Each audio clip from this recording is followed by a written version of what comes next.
finally from us tonight, some very rare film of a high-speed Hovertrain prototype that was tested in the Fens in the 1970s. Yes, I love this. The footage of the tracked hovercraft project almost ended up in a skip, but luckily it was saved. And now 50 years later, it's in the hands of archive film enthusiast Drew Berry. Well, the Hovertrain project itself folded when the government cut its funding. So Drew is getting the footage digitised to preserve it. Stuart Leithe has been taking a look. These concrete supports are the only bits left of a test track built across the Cambridgeshire Fens in the early 1970s for an experimental high-speed hovertrain. But now Drew Berry, who runs a group called Fenland on Film, has started converting this archive footage that hasn't been seen for 50 years to preserve it as a digital record of the project.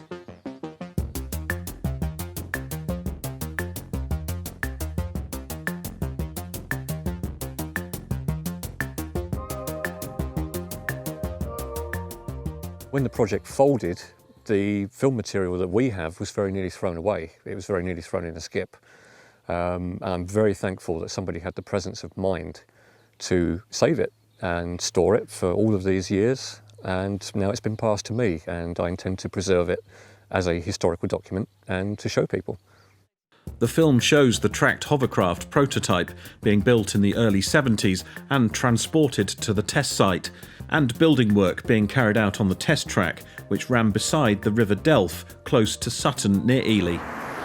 The footage Drew has on film shows what a huge construction project the tracked hovercraft was here in the Fens, with large sections of the test track being transported to the site through fairly narrow streets, like this one, the High Street in the village of Erith.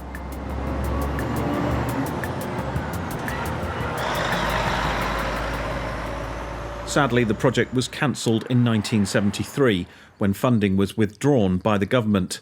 The Hovertrain carriage can still be seen, though, at the Railworld Centre in Peterborough, and Drew is now fundraising to get more of the film preserved in a digital format. It deserves to be preserved as a piece of not only local history but national history for the people that worked on the project. They were incredibly disheartened when the project folded all those years ago. Many of them left the country as a result. So it's in memory of them and in memory of a project that could have been. You can still visit the test track site, which can be found along a public footpath. And now, thanks to Drew's work making the footage available online, we can also see how the futuristic Hovertrain could have looked if it had become a new form of public transport. Stuart Leithe's ITV News.